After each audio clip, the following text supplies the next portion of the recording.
Пайгамбарыбыз саллаллаху алейхи ва салламдын түсү менен түстөлгөн, өңү менен өңдөлгөн, нуру менен нурланган, адеби менен адептелген биринчи муун сахабалар. Алла Таалам алардын кылган иштерин, сүйлөгөн сөздөрүн, кулк мүнөздөрүн, курбанчылыктарын, дин таркаткандарын, Пайгамбарыбыз Мухаммад алейхиссаламдын артынан ээрчигендерин Кур'анда Алла субханаху ва таала баяндап берди. Аларга Алла Таалам жардам бергенин, даражаларын көтөргөнүн, аларды Алла Таалам кандай батыр кылды, кандай адилеттүү кылды, кандай берешен кылды, аларды өз ара кандай ырайымдуу кылды.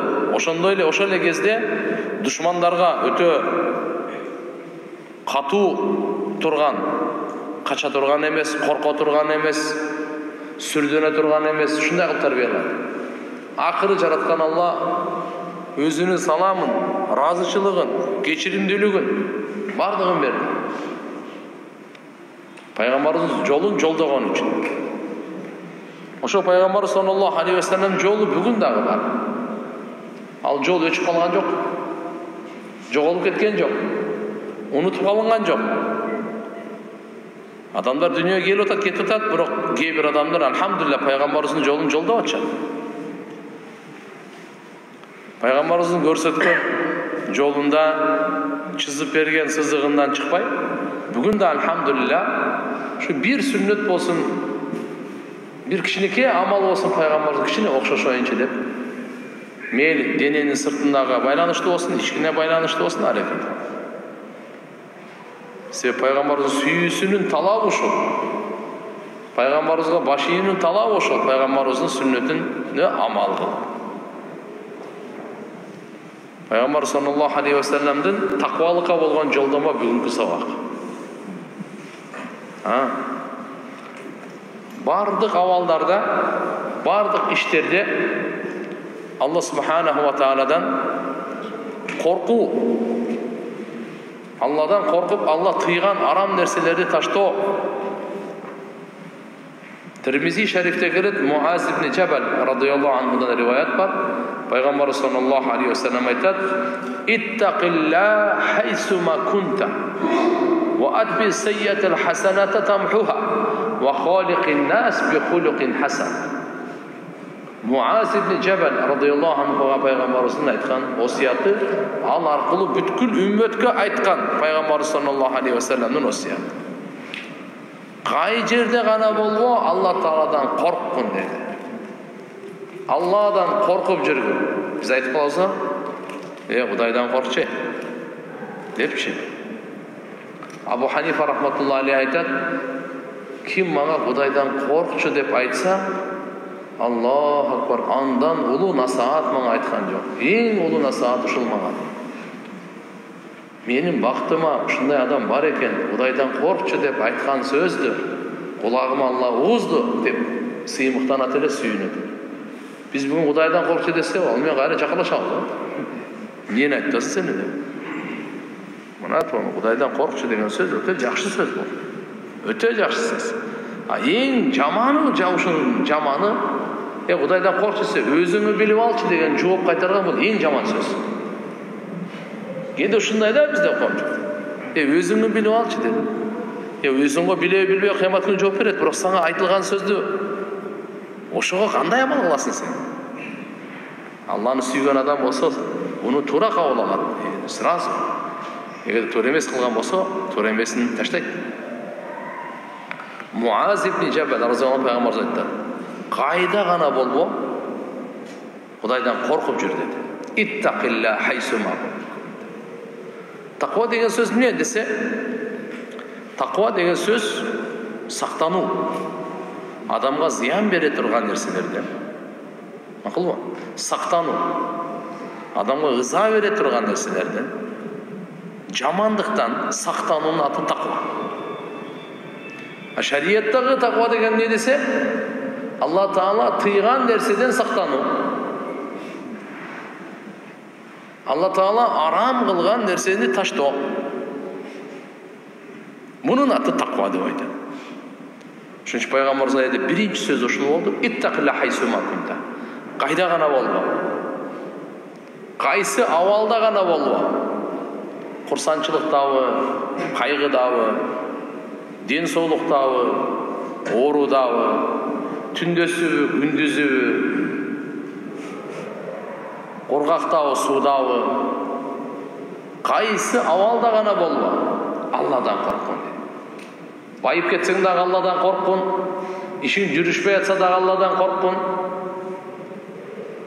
Жараткан Алладан корккун. Кайерде болсо, мечиттин ичиндеби, көчөдөбү, базардабы, айырмасы жок, үйдөбү, элдин арасындабы, Алладан корккун. Кайсы абалда болсо, кайерде гана болбо, кайсы абалда гана болбо. Адамдын абалы кээде курсант болот, кээде кайгырат, кээде ооруйт, кээде курсак ачат, кээде ток.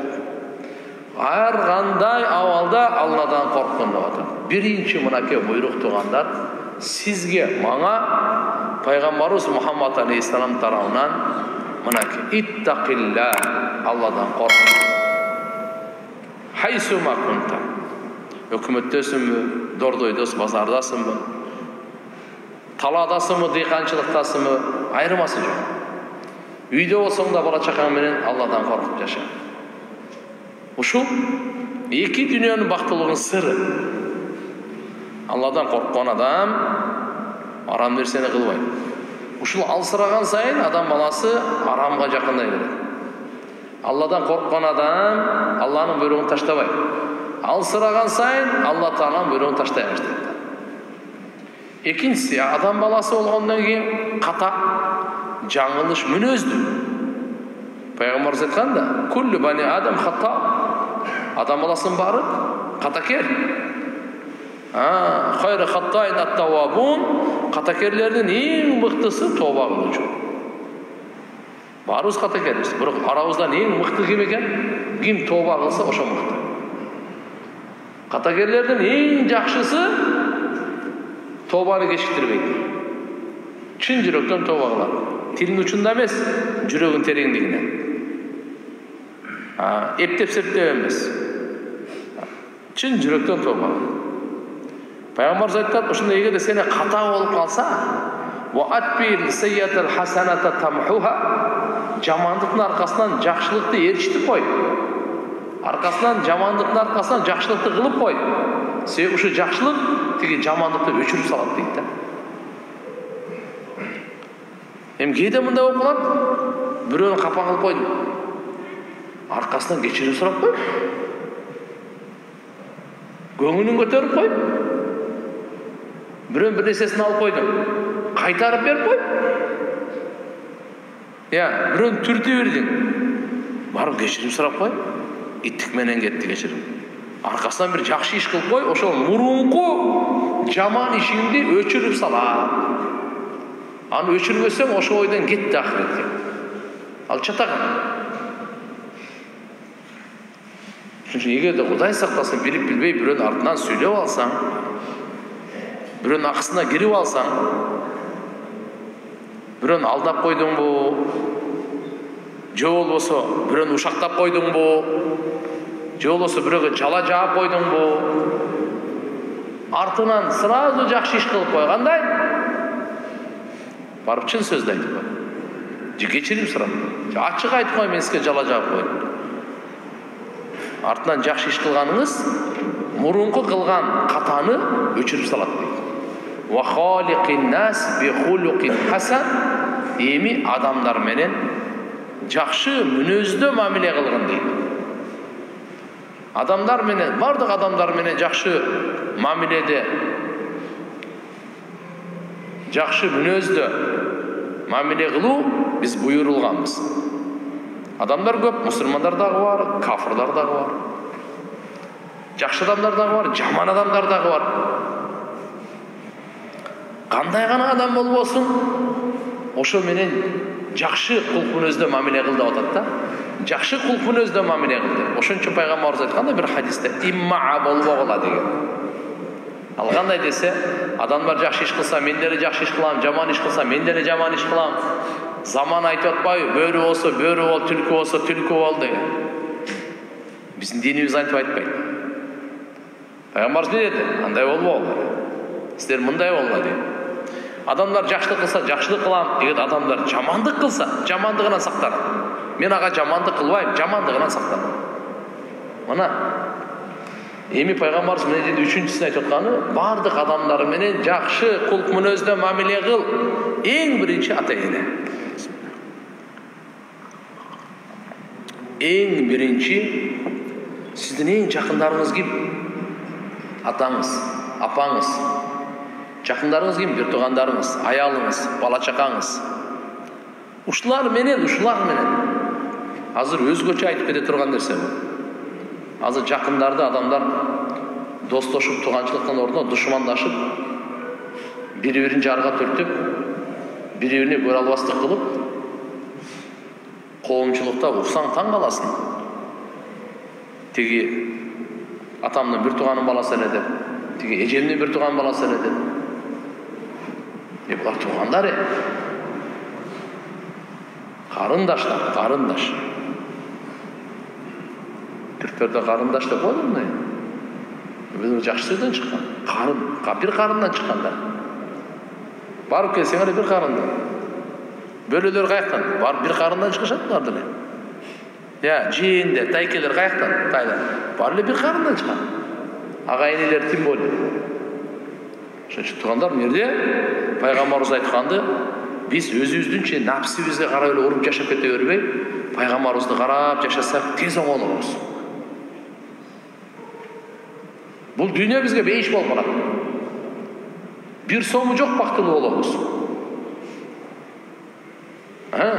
Канча Аллах рызкы берсечи, аны эч ким тартып албайт. Ошо точно жемейинче бул дүйнөдө вообще кетпейбиз. Сиз ошо ойлонбоңуз.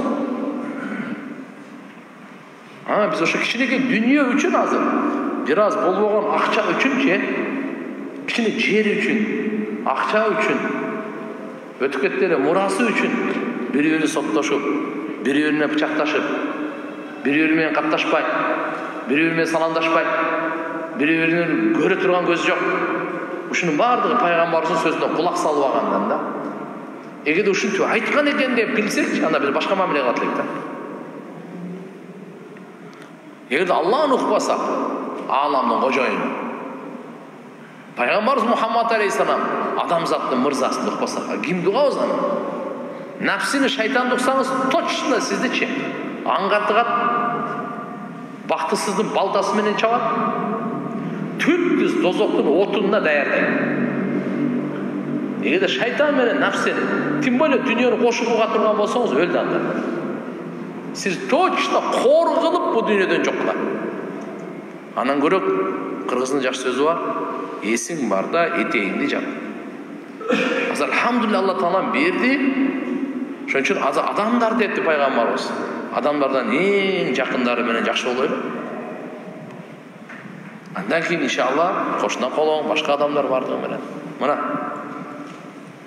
Демек, такванын мааниси бардык жаман нерседен, зыяндуу нерседен сактануу. Айтып калабыз го, оттон адам баласы сактанат, мындай качып өтөт. Жылан келет, качат. Чоктон качат. Чаяндан качат. Жырткыч келатса качат. Өзүн сактаган. Ушу өзүн сактаганын аты ушу таква. Эми күнөөдөн ушундай качсак, шарияттагы таква деген мааниси ушу чыгат. Бул мага булго мынал эме барго, бу дүйнөдөгү зыяндар. От болсун, жырткыч болсун, жылан болсун. Буларчы бу дүйнөдө эле зыян берет, бүттү. Күнөө дүйнөдө дагы, кабырда да, ахиретте да зыян берет. Анын зыяны мынал материалдык бу дүйнөнүн зыянынан күчтүү, жаман.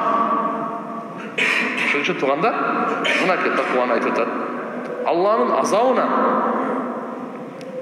коркуу, Алланын газабынан, Алланын ачуусунан, нааразычылыгынан, Алла субханаху ва тааlanın эртеги эсеп китеп алуусунан, Алланын каарынан, ушундан сактануу, ушунун аты таква дейт.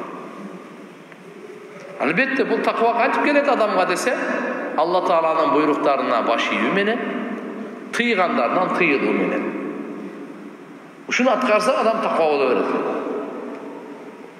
Hazreti Ali radıyallahu anhu öte жақсы söz aytkanda, "At-taqwa al-khawf minel jalil wal-amal bit-tanzil wal-qana'atu bil-qalil wal-istidad li-yawmir-rahil." Takva degen sözdü определениясын, tarif, çeşmelösün Hazreti Ali radıyallahu anhu aytar. Al-khawf minel jalil degen. Ulu zattan kork Allah Taala'dan. Wal-amal bit-tanzil, düşürülgen kitap Kur'an-ı Kerim'ge amal kıl. Wal-qana'atu bil-qalil, Allah Taala azırak bu dünyada bergen bolsa sizge, oşa azırağına kaniyet kılınız. Wal-istidad li-yawmir-rahil, bu dünyadan kete turgan gününgizge dayarlanыңыз. Takva degen mına. Qaraçı qanday keremet kılıp aytıp ketti bizgeçi. Dünyadan kete turgan yawmir-rahil dep koydu. Bu dünyаны taştap kettik degende. Oşol günge dayarlanыңыз. Эгер ошо төртөө болсо, мына takva келди. Hazret İbn Mas'ud radıyallahu anh Peygamberimizin menmin degen sahabalarından da bizden Hanafi mazhab bardığı şu İbn Mas'ud radıyallahu anh'ın Kur'an hadisten düşüngönünün sözlerinden gelip çıkarttı. Bizden mazhabım var. İbn Mas'ud radıyallahu anh Peygamberimizin doğrunda menmin degen mufti olgan, qarı olgan, alim olgan. Bu kişi aytar. Kur'an'da Allah Teala ya eyyühellezine amenuttaqullah hakka tuqati. Ey imandılar, sizler Allah Teala'dan korkusunun akısınday korkkular. Qanday korkunun akısı var, oşonday korkkular. Eптеп сілтебе korkunun akısınday. Qanday положено Allah'dan korkuş gerek, oşonday korkkular. Uşunun manisi bunday dep aytkan. Allah'ını estesin, unutpasın. Allah'a şükür kılsın, şükürsüzlük kılmasın. Allah'a baş iyisin, ton moyunda kılmasın. Uşun adı takva değil. Çınığı takva değil. Allah'ını istep, unutmamız. Şükür kılınız, şükürsüzlük kılmamız. Baş iyiniz, ton moyunda kılmamız.